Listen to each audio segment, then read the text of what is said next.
सदाशिवसमारम्भां शङ्कराचार्यमध्यमाम् अस्मदाचार्यपर्यन्तां वन्दे गुरुपरम्पराम्।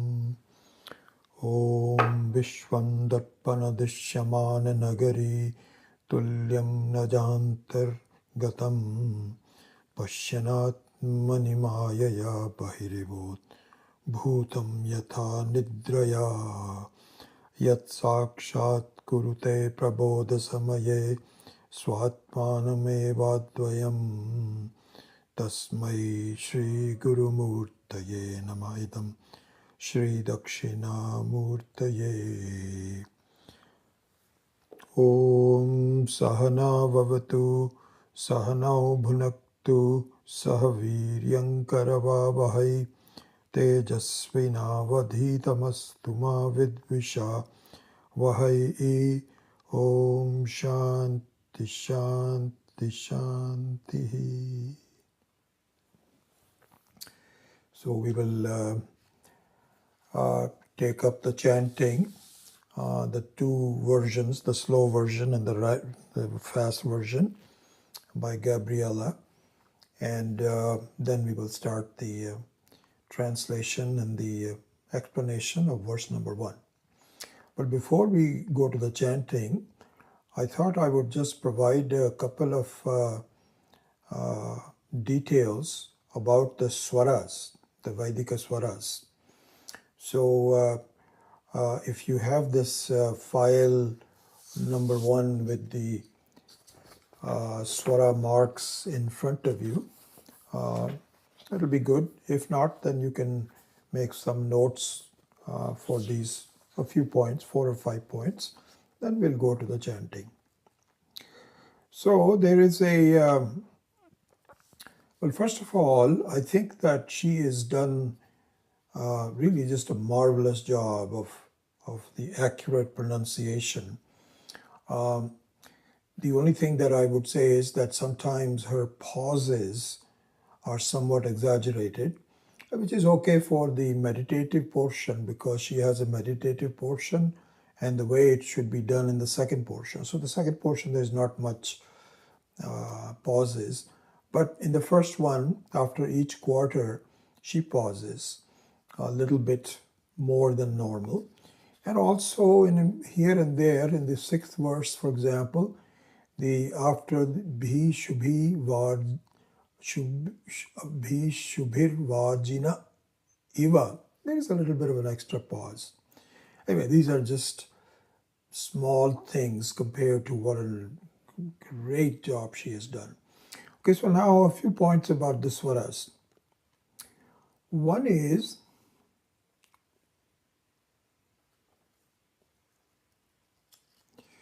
that the makara means the sound, daivam. When it is followed by a different, like a dental tatha dadhana, then the ma becomes na. So this is one of the phonetic things because chanting is a phonetic language, and so to ease the transition of the chanting, the way it is done is, so for example, I'll give you on the very first verse, Yat jagrato duramudaiti.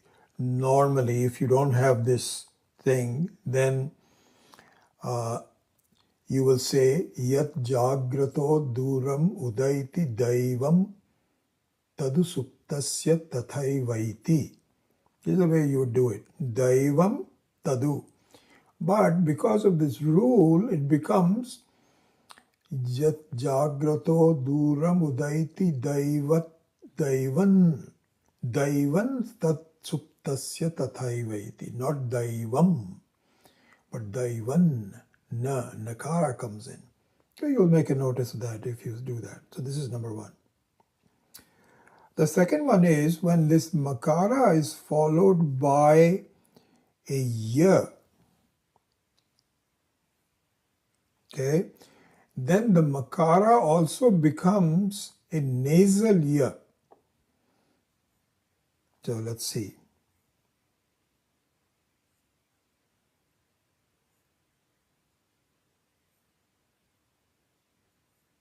I thought I heard. Yeah. So in the 5th verse, Yasmin Richa Sama Yaju Gumshi.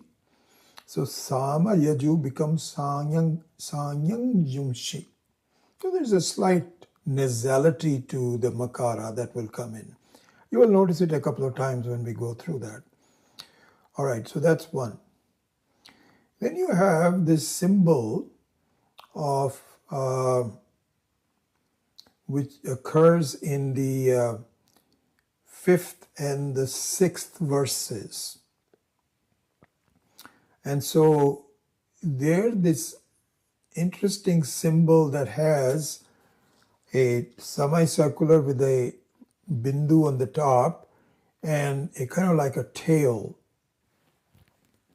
I don't have a pen, but we'll see that for example, Yasmin Richa Sama Yaju, it should be Gumshi. It's not Yajumshi. So Gum is added.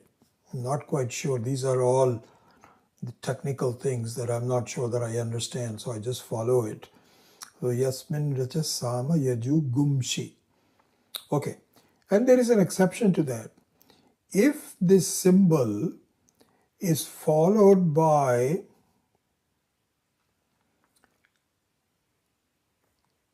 cha or sha, then instead of gum, it becomes gush.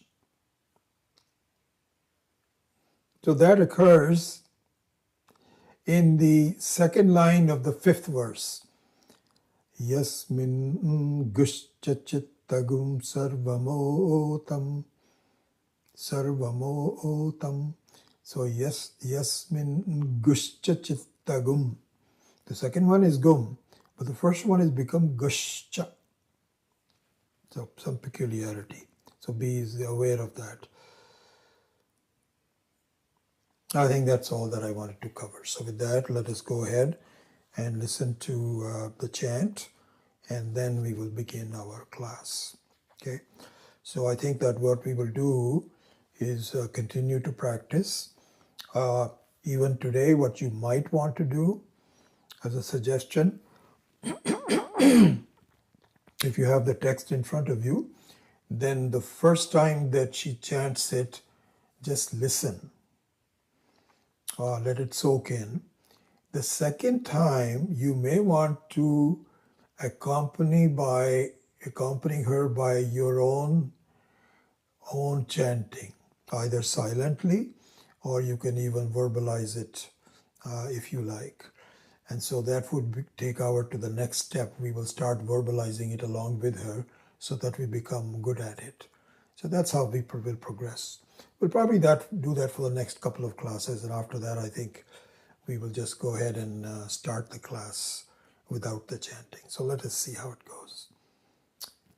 So let me fire up my Spotify.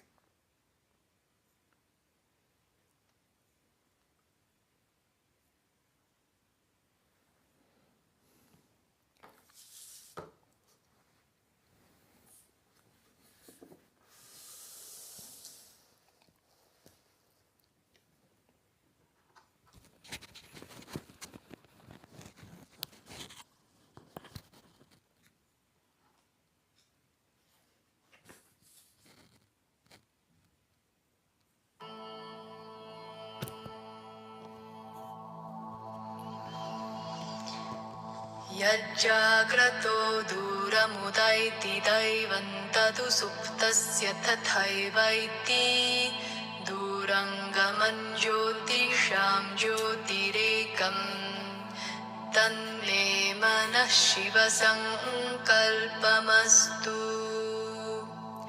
येन कर्माण्यपसो मनीषिणो यज्ञे कृण्वन्ति विदधेषु धीराः यदपूर्वं यक्षमन्तः प्रजानां तन्मे मनः शिव सङ्कल्पमस्तु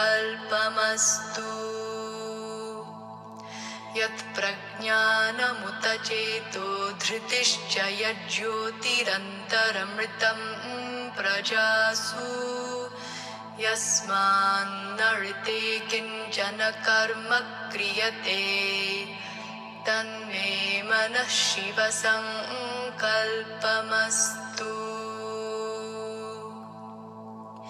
येनेदं भूतं भुवनं भविष्यत् परिगृहीतममृतेन सर्वं येन यज्ञस्तायते सप्तहोता तन्मे मनः शिव सङ्कल्पमस्तु यस्मिन् ऋचः सामयजूगुंषि यस्मिन् प्रतिष्ठिता रथनाभाविवाराः यस्मिन् कश्चित्तगुं सर्वमोतं प्रजानान् तन्मे मनः शिव सङ्कल्पमस्तु सुषारथिरश्वानि वयन्मनुष्यान्नेनीयतेभिषुभिर्वाजिन इव हृत्प्रतिष्ठं यदजिरञ्जविष्ठं तन्मे मनः शिव सङ्कल्पमस्तु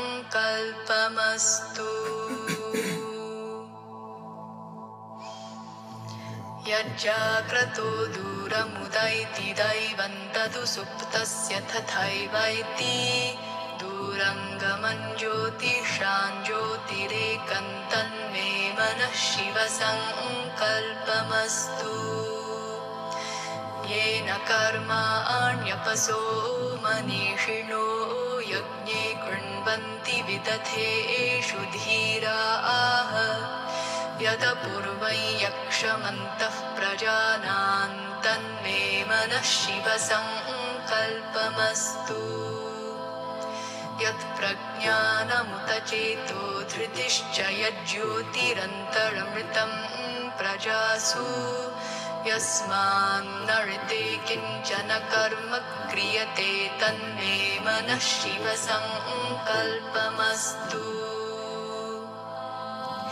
येनेदं भूतं भुवनं भविष्यत् परिगृहीतममृतेन सर्वं येन यज्ञस्तायते सप्तहोता तन्मे मनः शिव सङ्कल्पमस्तु यस्मिन् ऋचः सामयजूगुंषि यस्मिन् प्रतिष्ठिता रथनाभाविवाराः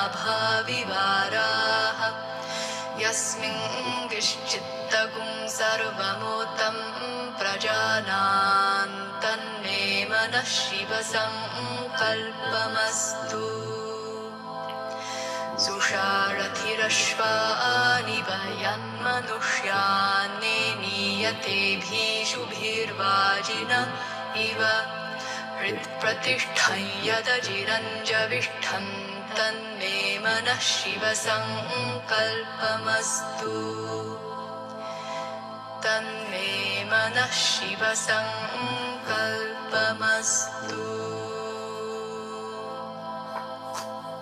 तन्मे मनः Shiv सङ्कल्पमस्तु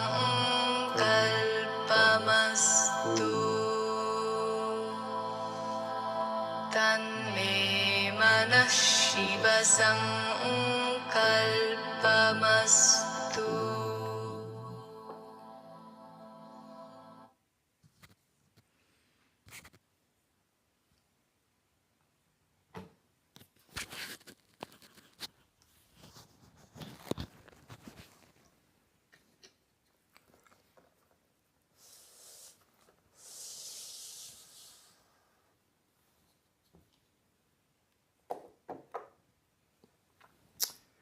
All right.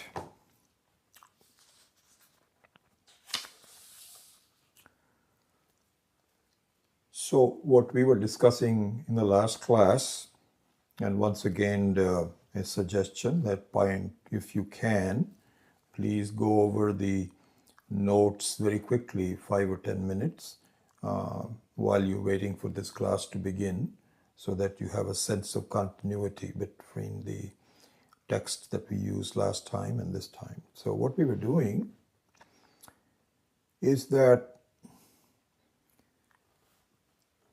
the living beings are really the Sukshma Sharira of the living being. And the Sukshma Sharira is which is the expression of the living being as designed by Ishvara, consists of really nothing but memories from the previous experiences. Vasanas, what it is. And so that even includes this life's memories. It includes perhaps not the specific memory of the previous life, which we don't see as much, but the tendencies of my mind based on the previous experiences. So the word tendency means how I react to my experiences, what the world gives me. Do I look at it positively? Not so positively? Am I happy, unhappy, impatient, loving? So all of those, the way I approach my life is a sum total of all of my previous experiences stored somewhere. This is what it is.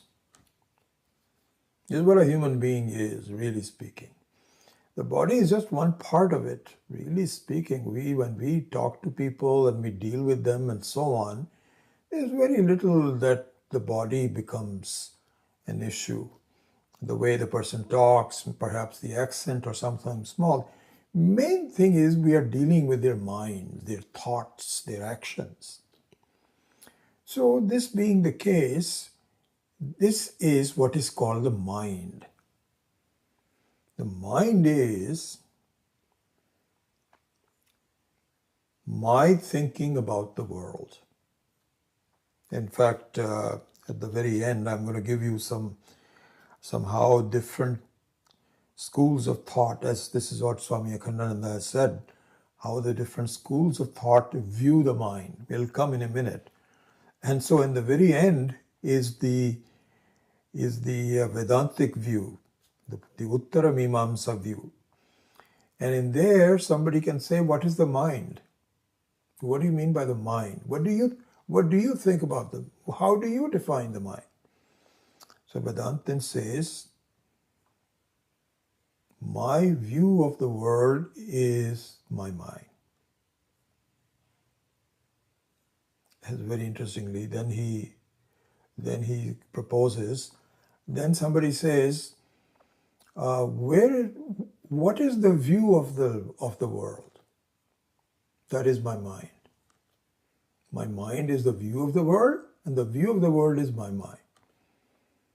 So there's a lot of truth in this we will explore, but that is the kind of like the final answer of the Vedanta. Anyway, so what we said is that our mind consists of my way of looking at my life. This is what we are going to analyze. Okay? All right. How do different people look at this mind? What are their views about it? So with that, we'll go systematically. The most majority view of the people, which is what is called Charvakaha. You may have read Charvakaha. Charvakaha means Charu Vak Yasya. One whose talk is very pleasant, very non-committal. Say, everything is okay, whatever happens, it's fine. And it's just a one life anyway, so just live it and so on. Enjoy. Have fun. If you want to drink, drink. You want to eat meat? No problems. What is the big thing? I don't know why people are vegetarians and vegans. So this is what is called a charvaka. Here Swami Akhananda says, you know something? Let me tell you something. We talk a lot about charvakas. There is no philosophy written down anywhere. But if you look at the population, what's the world's population? I don't know. 8 billion? 6 out of the 8 billion people think this way. So this is really a way of thinking, not any prescribed, not like Vedanta and Sankhya and Buddhism, Islam. It's not like that. It's just the way of people's views. This is what's called the Charvaka view. In this view, let us understand what the mind is. So they say that, let's say, how is the embryo born with the union of a mother and father, and then as the embryo grows, and the embryo, by the way, consists of 4 elements, not 5. Akasha, space, is not one of the elements that comprises the embryo. It's all of the other 4. Okay? And as part of that, when the baby is born, and perhaps even in the pregnancy itself, there is some subtle aspects of the body that comes out. And certainly when the baby is born, then the mind expresses itself very clearly. In fact, they say that if the child doesn't cry when it is born, you have to examine to make sure everything is okay. I remember our first granddaughter, there was some worry. She did cry when she was born, which is okay. I think the pediatricians know this. Anyway, the moment the child cries, that means its mind is upset. I am not happy. What is happening to me? The mind. So the mind is also contained in the body. This is what the Charvakas believe. And while you are functioning, the mind remains in the body. And the most important thing, when the body dies, so does the mind. That is the end of the life. We have a beginning, we have an end. God knows how this was done, but that's what it is. So this is the initial view of the mind, its location, and its lifespan, if you may. This is number 1. Okay? All right, let's go to the next one, which is Nyaya and Vaisheshika. So there are some small differences between them, but generally speaking, the Nyaya and Vaisheshikas, so they mirror the scientific view of they view the science the way the scientists view this. This is called Nyaya and Vaisheshikas. So what they say is that the 5th element is also necessary, which is Akasha. You cannot ignore it. And, Newton ignored it. Newton basically said that this is just a stage upon which the actions are taken. It has no role to play in the actions. Then when Einstein and others, not only Einstein, but a lot of other scientists that came up, but finalized by Einstein, which said, no, it is not just a innocent onlooker of things. Space itself has a lot of gunas. And so the 5th element also got involved in this. So this is all from Nyaya and we have known this for thousands of years. Okay, so that's number 1. The second thing is, the Nyaya and Vaisheshika say that there is in fact a karta, a doer, a personality separate from the mind. Because the Charvakas say it's all, what are you talking about? It's mind and the body and senses and all, it's all mixed up. That's what I am. Why are you talking so much about it? But then the Nyaya and Vaisheshikas say, no, there is actually an entity called a karta, a doer, and bhokta. And it is not just the mind, it uses the samskaras of the mind to negotiate its place and his actions in life, but it remains separate. Number one. Secondly, the mind does not die with the body. So they have already evolved from Charvakasaha. It's not a complete description, I'm just giving you a partial one. We will do that some other time when we have more time. So, the main thing the Nyaya and Vaisheshikas believe is that the mind survives the body. And that means, another important thing, this is where reincarnation becomes a possibility in the minds of these matas. In the case of Charvakahas, no. They might say, yeah, there might be, I don't know, it doesn't matter anyway. That's what they will say. The general person says, why are you worried about next life? Just enjoy this life. But there is some analysis and saying, if there is a karta separate from the mind, and the karta means that it survives the body, that means the mind must also be with the karta. So they have gone into a little bit more. Okay, so that's all I'll say. Then Swamiji, for some reason, I'm not sure why, took up the Jains, Jaina Mata, Jainis. The Jainis believe that the world is eternal and real. Number one. Number two, yes, there is a karta beyond the mind, as the other people say. But this karta changes with the mind. And the more pure you make the mind, the purer the karta becomes. So that's why Jains have a absolute adherence to non-violence. They're just wonderful people, and they are very prayerful. They try to improve their mind so that they themselves feel that I am associated with the mind, dependent on it, and if I improve my mind, then I will improve myself. Okay, so you'll improve yourself, so what is the limit?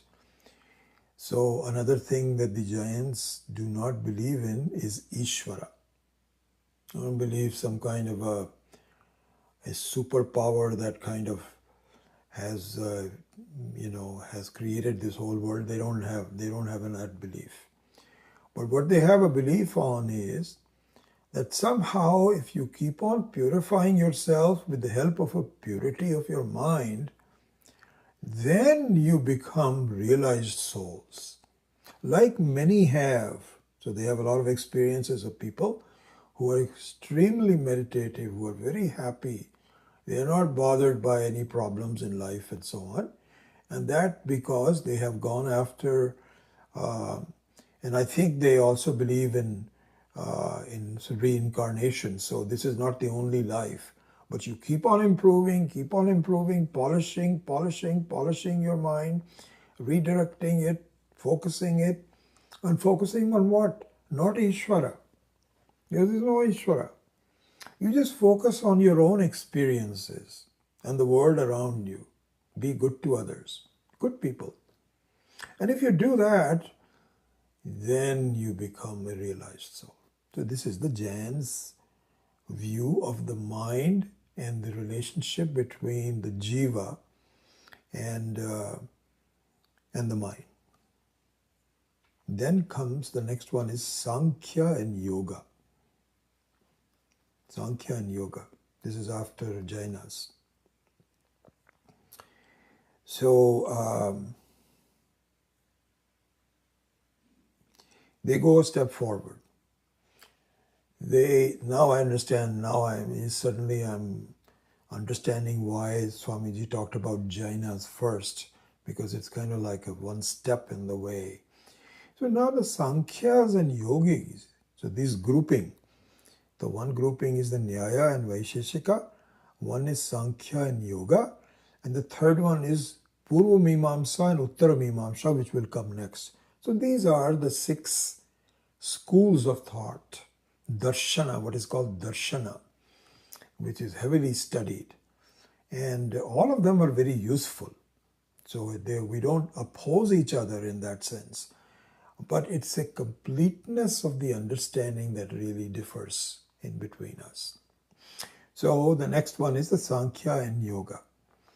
So what these people say is that, this purification that you talk about, they're referring to the Jainis. This purification that you talk about, that the mind is the Jiva. And to improve the Jiva, you improve the mind. So this is very interesting. I remember when we were at the Jain temple and we were giving classes. So there will be some teachers. There was a young guy, I forget his name, and I still remember he was saying, if you are, so he used to teach at Santa Clara University.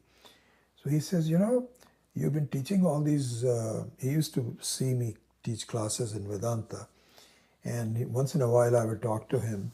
And he says, why don't you teach at University of Santa Clara, where I did my MBA actually, it turns out. This is one of my alma maters. And so I said, no. He says, no, I think that they have I'm sure that I can recommend you and you can do that. Anyway, that was neither here nor there. I said, no, this is just for my personal use. I'm not trying to teach or have a degree or anything. So anyway, he and I were discussing. So then I found out, and so this dovetails with what this description is. In the Jaini view, the Jiva actually becomes bigger and smaller depending upon the purity and the non-purity of the mind. And so, yes, they have in reincarnation, but you become an elephant. Your whole body becomes an elephant if your mind is like that of an elephant. And then you shrink down to an ant if your way of thinking is like an ant. So the Atma, if they call it an Atma, I don't know the technical terms, but the Jiva, the being, living being, changes. And the idea is to really become more and more subtle and more pure, as we were discussing. So now the Sankhya and Yoga say, no, we don't believe in that. They say that the Jiva remains unconnected to the mind. All these changes that you talk about should occur in the mind, but has no effect on the Jiva. And why doesn't it have because they also believe that there is in fact a difference between Drik and the Drishya. So they say that the body of the Jainis is not the Atma. It is in fact a Drishya. It is something seen, like an object. And the Drik remains the same, very much similar to what we say. So they say that we are very much like the Vedantins, and it's just that you do the viveka between drik and drishya. Now, how they differ from Vedanta is this. Okay, so make a note of that. They say so there is some differences between Sankhya and Yoga.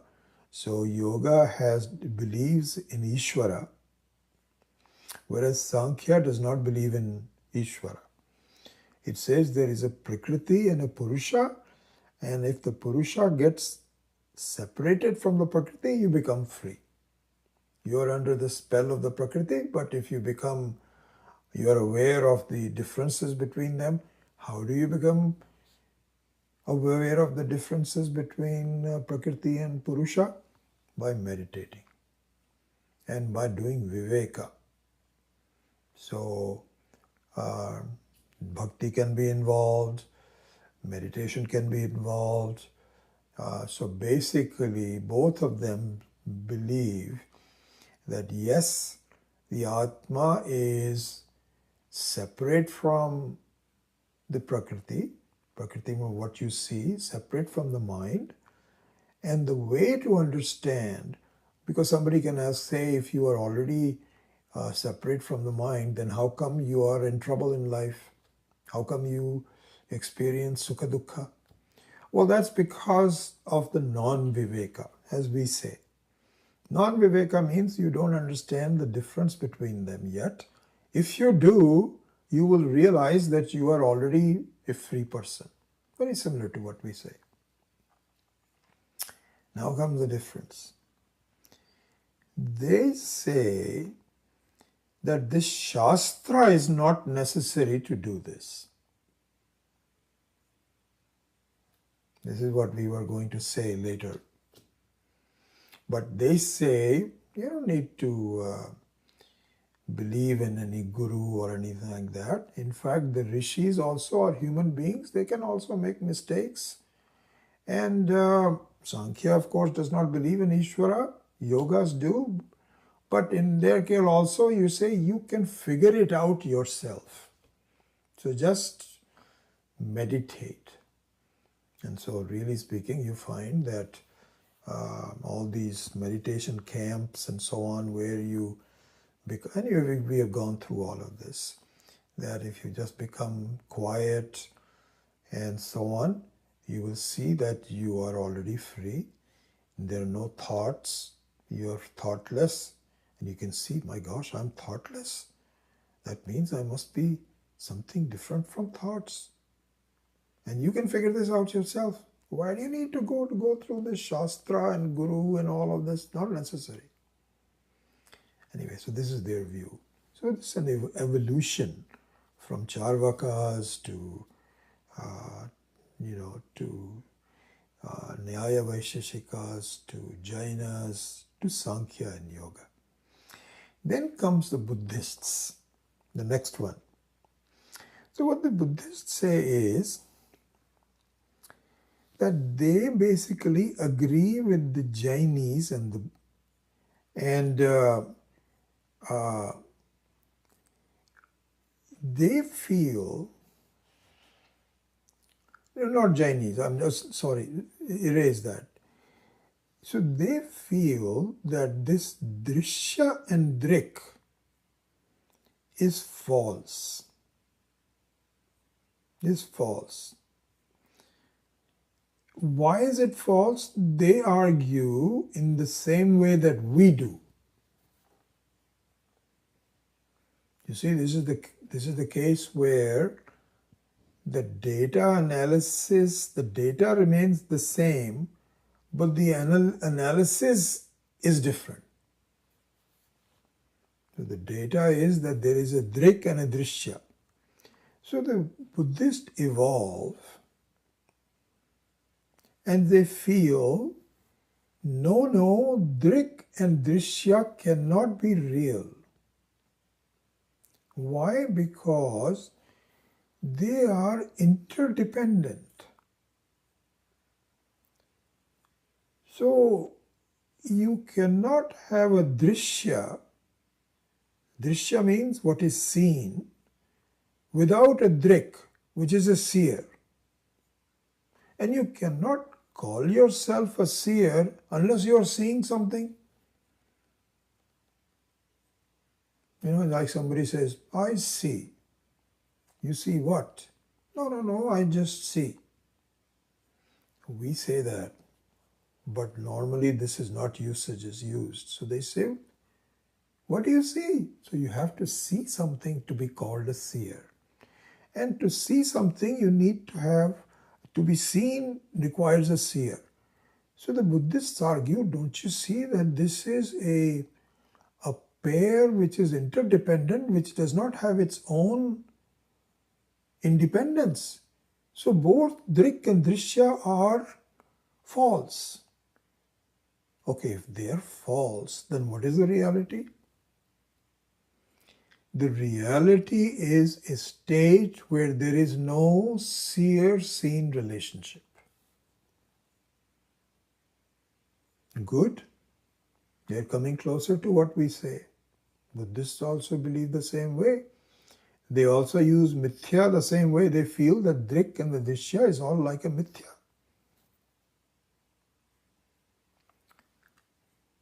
But their conclusion is totally opposite to what we say. They say that pure nothingness is the reality of myself. Any kind of relationship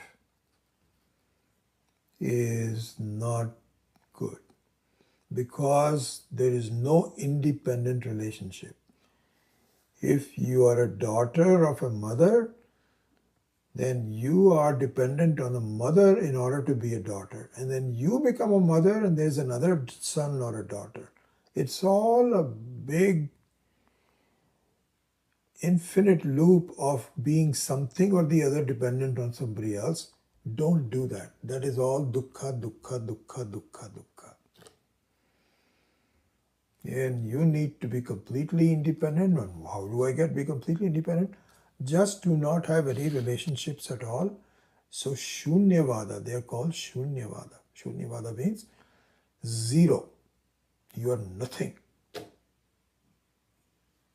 Can you believe it? Same data, they come to this conclusion. We said, yes, you are right. Mithya mithya means is not real.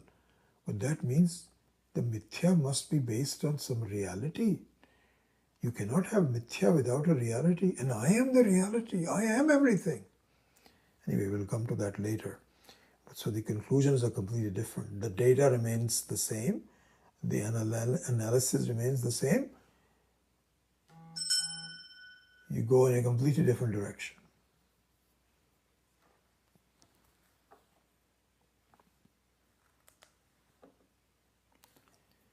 So this is the Buddhist view. Then comes the next one, which is Purva Mimamsa, the Karmakandins of the Vedas. And these are 99% of the text of the Vedas is Purva Mimamsa. So what they say, they both agree with the Jains and the Buddhists in the sense that you have to improve your mind and you cannot get to the truth until you improve the mind in some way. This is what is called antakarana. And so you need to have antakarana shuddhi. We agree with that. This is all in the right direction. Most people agree that really improving your mental outlook and so on is the right way to live. So there's no disagreement. But now they say, the Purva Mimamsa says, what you need to do, you cannot figure it out on your own. This is not a human problem to be solved. What you need to do, you have to listen to what the Shastra is saying. This is where their main view is. So you cannot determine the goodness or badness of anything by just analyzing it and thinking about it in your life, because you'll never reach the kind of perfection which is necessary for you to become totally free of problems in your life. And therefore, you have to resort to Shastra. And Shastra means Vedas, which is the only apaurushaya. It is non-man-made. It is Ishvara.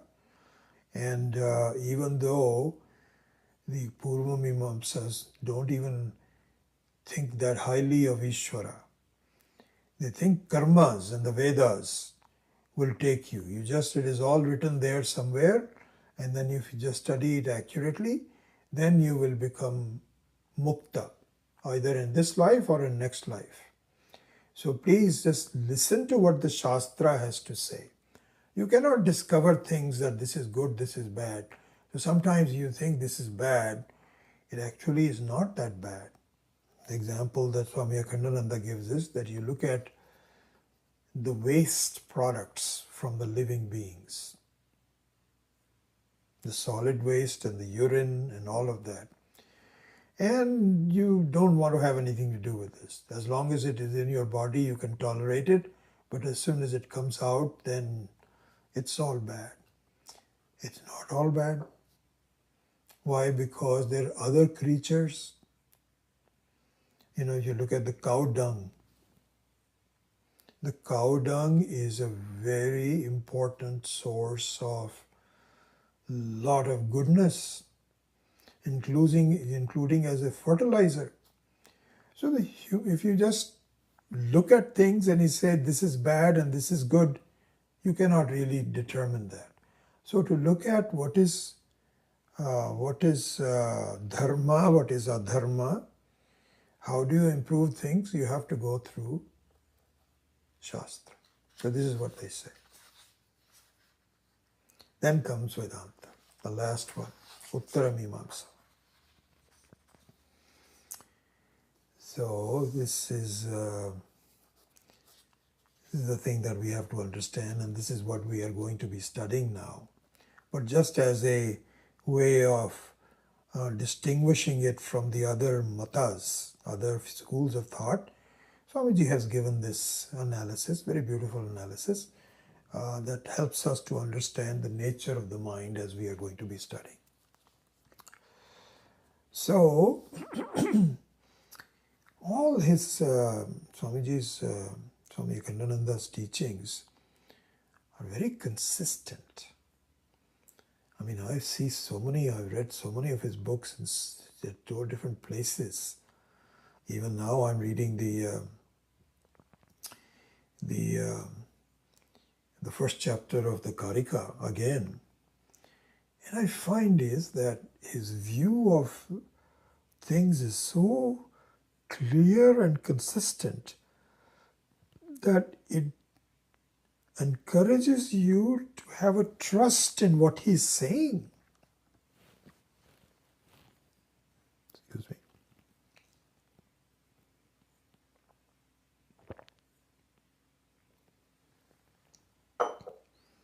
Because he said the same thing before.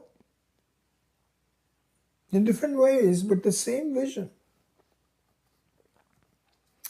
So here, what the reason I'm pointing out is that even in a very short introduction to this section, which is the Shad Darshana, the 6 darshanas, just in a small one, he points out to the same principles of Vedanta that he explains, or the Shastra explains in great detail. So it says, Vedanta says, no, you cannot say, we'll discuss the mind a little bit differently, but look at this view. The view is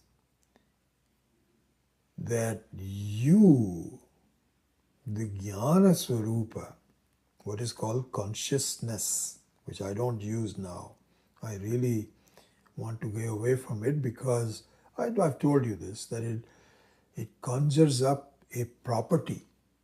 I'm conscious, as though I am separate and the consciousness is separate. And so this is the problem in translations. Jnanam, Jnana Swarupa.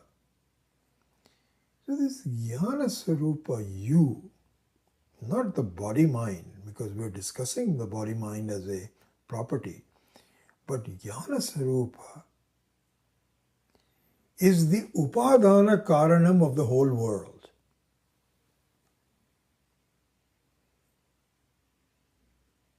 Upadana Karanam means this is the material of the whole experience, whole blessed experience, as Swami Dayananda used to say. Very simple. Because you know you are the material behind your dream experience.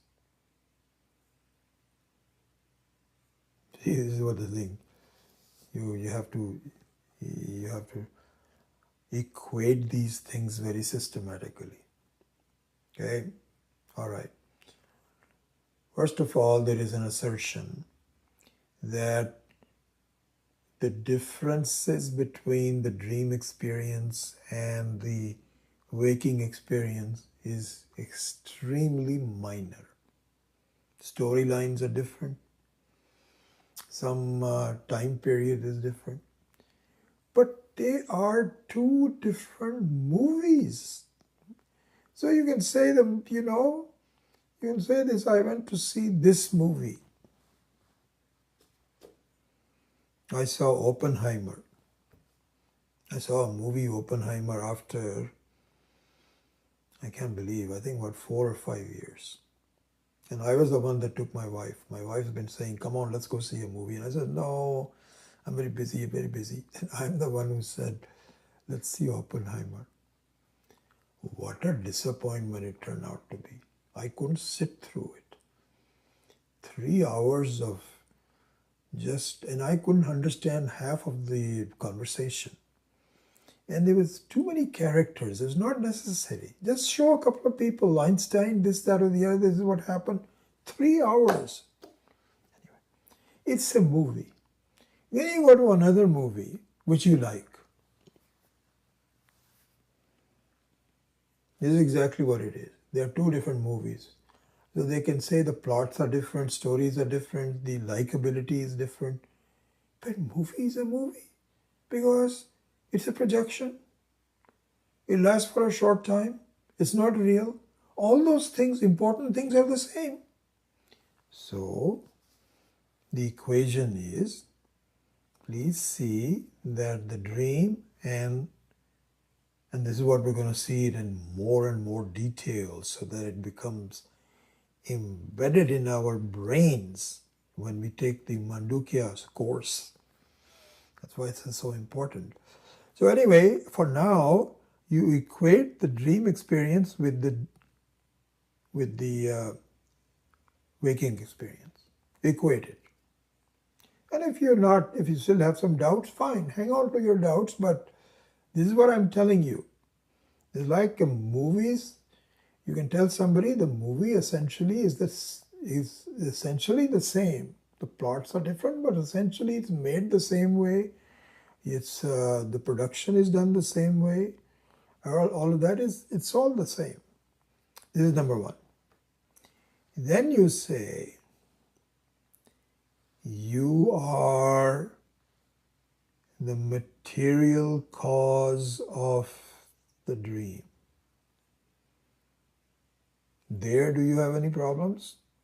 No, I think I can tell, because that can be proven. That the dream comes out of you, stays in you, and goes back into you. It's a projection. Okay, I see that.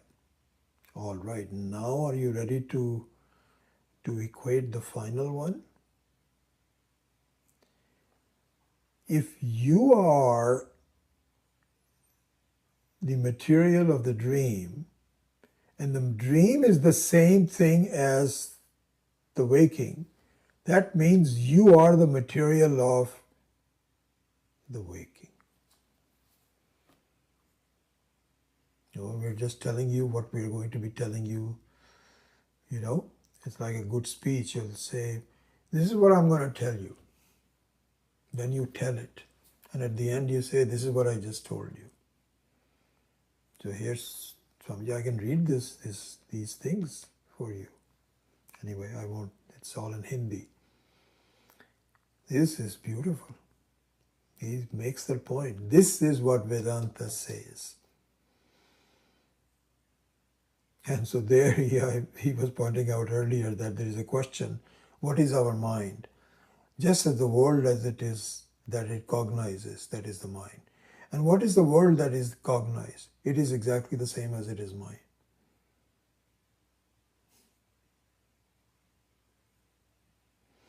So, you can ask somebody, hey, where's the Starbucks?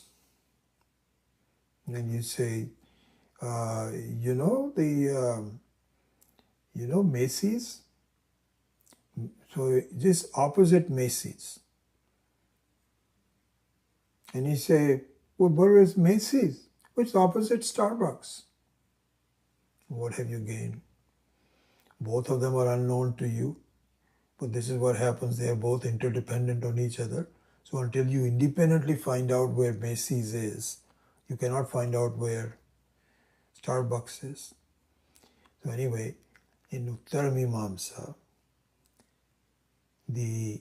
you are the material of the mind. You are the material of the whole creation. This will be proven. This is what we're going. Not completely taken up in this short book, but in the Mandukya Karika, this will be taken up in great detail. So here, one very interesting thing to see in this context.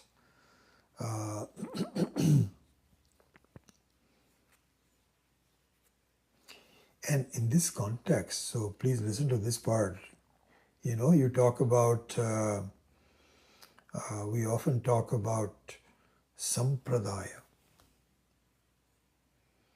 We talk about the sampradaya. Sampradaya means what are our core tenets? What do we believe in? What is our conclusion? Who am I following? So Sada Shiva Samarambham Shankaracharya Madhyama Asmadacharya Paryantam Vande Guru Paramparam. This sampradaya. How is that different from others? What is unique about it? This we must be very clear about it, my dears. You should just be very, very clear. You should be able, if somebody says, what are you studying? How is that different? You should be able to answer it clearly. And so here's what it is. So in order to come to that point, a very important dialogue from the Chandogya Upanishad, 6th chapter, between the father Uddalaka and the son Shvetaketu should be understood and studied. You know that pretty well by now, so let me remind you of it.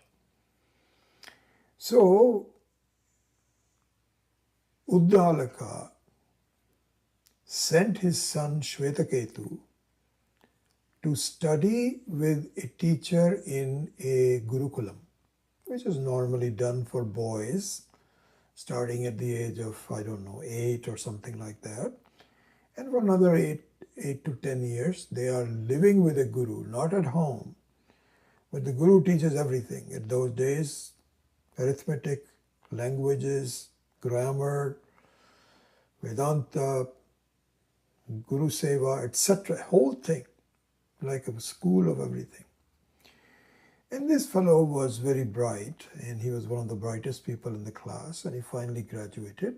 He came back, and he was full of ego, kind of like you just graduated from a top university. And then you think of your own people in the house as, my gosh, they don't know what I know. I have studied so much.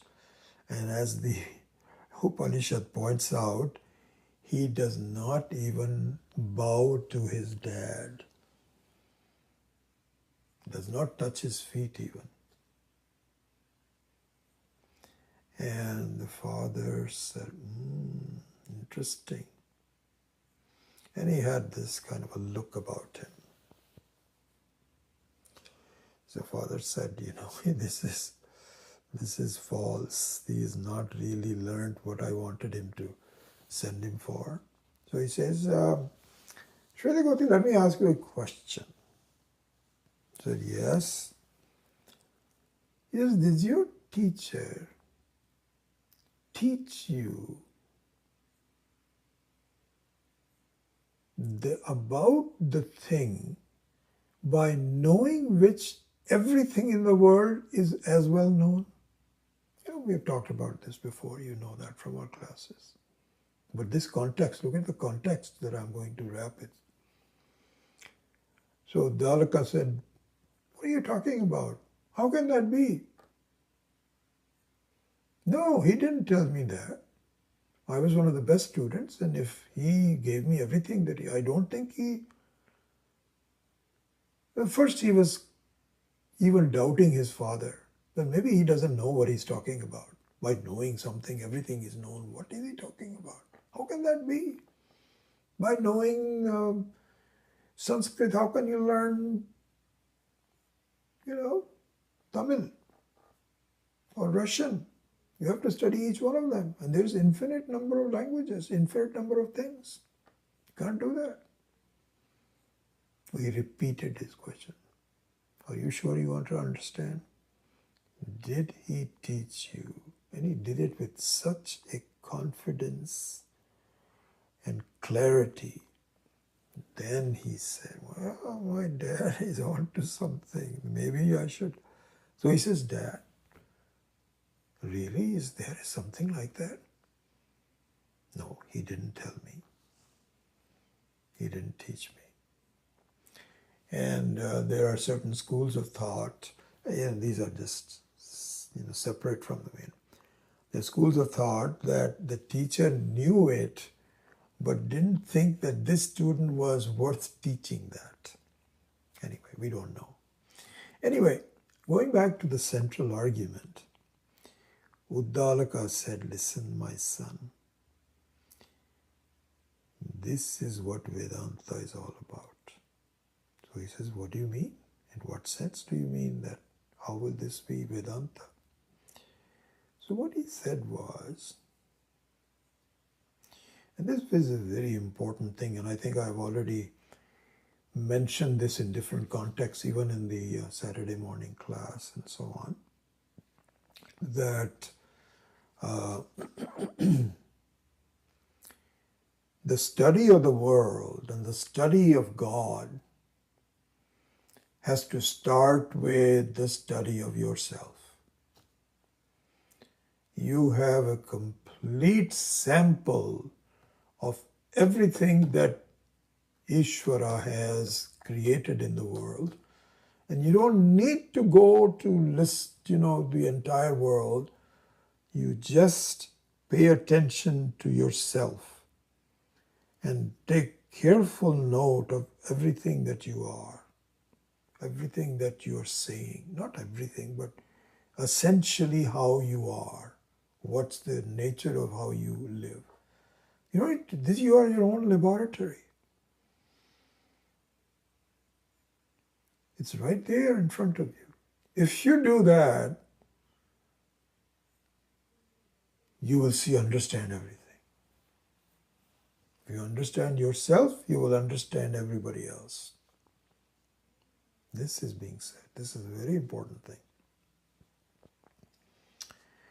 So this is why in our Shastra also, all the Upanishads, the Tvampada is taken up first. We don't take up Tatpada. Ishavasya Upanishad is an exception. And it's a very, very few things, but most basically it's all about Kena Upanishad, Katha Upanishad, and Taittiriya, All of those all start with Tvampada, saying, study yourself. So here, somewhere along the line, I understood the truth of this. In the beginning, it was kind of like theoretical to me. But somewhere along the line, I don't know when it happened, it finally dawned on me what is being said. What it says is, the truth is only one. You cannot have multiple truths. Why can't you have multiple truths? Because it violates the very principle of what truth is. Truth means one which is never invalid. Never. Under no circumstances is it wrong. That is the truth. Satsvarupam.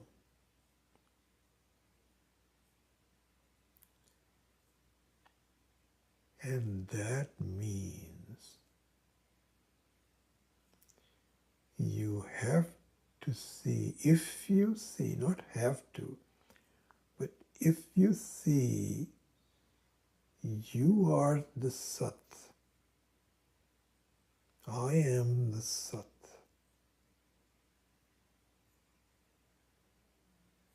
I am done. Because there's only one Sat. And if I am the Sat, I am the Sat of the whole world.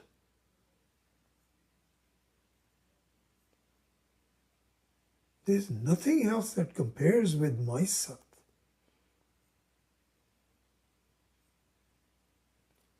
This is a very important thing, that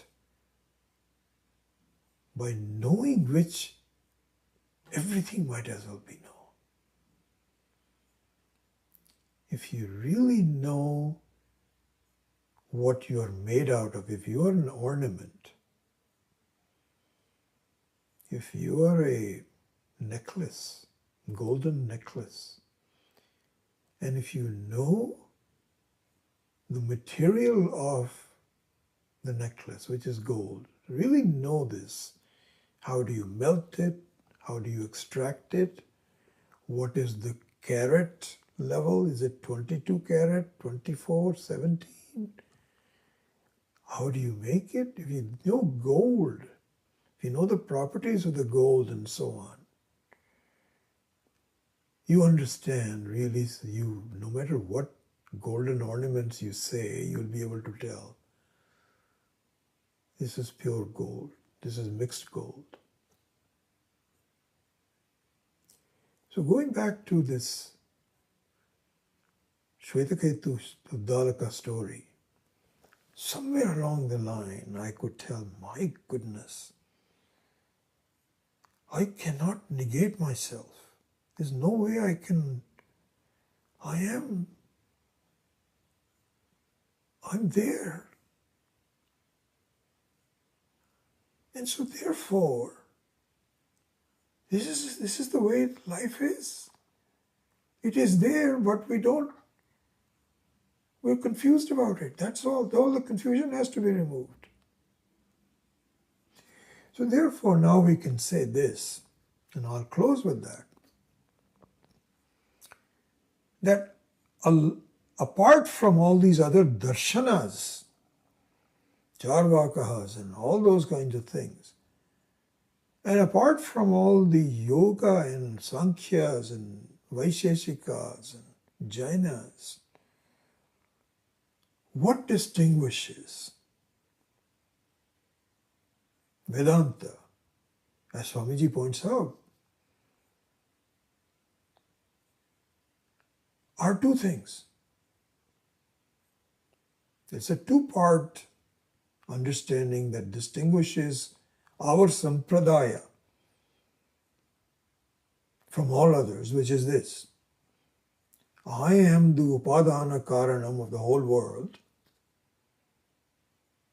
as we saw earlier about the dream examples and the waking example. This is number one. Number two,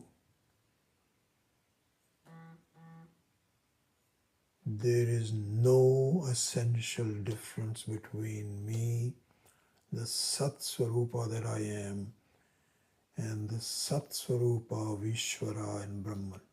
There's only one Sat.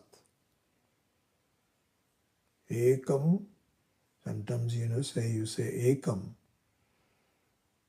So Ekam means, Ekam in Vedanta is always followed by Advitiyam. Because Ekam is a Sankhya Karaka. Ekam means one. So one means 1 plus 1, that means 2 plus 1 is 3. So that is just simply a Sankhya, it's just a count. But when you say Ekam Advitiyam, I alone am. I am the very Sat. This is what distinguishes. This is what is called Advaita Vedanta. This is the Sampradaya. So, everything else just is an aspect of that. One Vastu. So, for example, in the form of a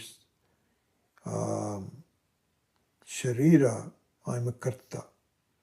I am a Vyashti Niyanta. What is some technical things here? So, Vyashti Niyanta means that I am responsible for, I am the regulator of my body-mind complex. Whereas Ishvara is Samashti Niyanta. I am not the Samashti Niyanta. I am just a small person, just taking care of my own body. Ishvara has to think about everything. But that also is Sat. I am also Sat. Ishvara is like the ocean, I am like a wave, but it's the same water. There's no difference. This is how we will view the mind. And so what the Vedantin view of the mind, as we will be studying from now on, we will now go into the first verse itself next time, is the mind that makes me understand this. Because it is a truth, but I'm fighting it. No, how can it be? I'm just a small person. That's what it's all about. My own internal fight with the truth. You're already free, but you're fighting it, doubting it. And you need the help of the mind to redirect it towards the unlimitedness. Tanme manaha Shiva Sankalpamastu. Shiva means, we will discuss Shiva. May my mind, I implore my mind to make me see the whole thing that is escaped me so far. So this is how the 6 verses go. So with that, I'll close the class. So the introduction to the text is now over. Chanting will go on for a while, but now we will get into the meanings of the verses and how we should approach it so that I can understand what the Vedantic view of myself and the world and God is in more detail. Okay? All right, so we'll stop at that point. Om Asatoma Satgamaya Tamasoma Jyotirgamaya Mrityorma Amritam Gamaya Om Purnamadav Purnamidam Purnat Purnamudachyate Purnasya Purnamadaya Purnameva Avashishyate. Om Shanti Shanti Shanti. Harihi Om. Shri Gurubhyo Namaha. Harihi Om.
Zarina, you're back. That's good.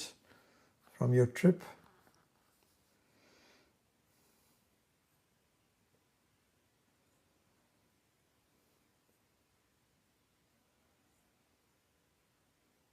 Sorry, Shanti Kumar, it is so late for you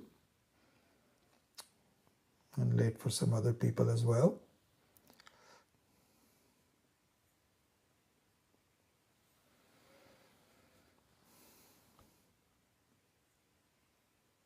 Anyway, very nice to see all of you. And I don't see any questions per se, so I will take your leave and I'll hopefully see you next week. Hari Om.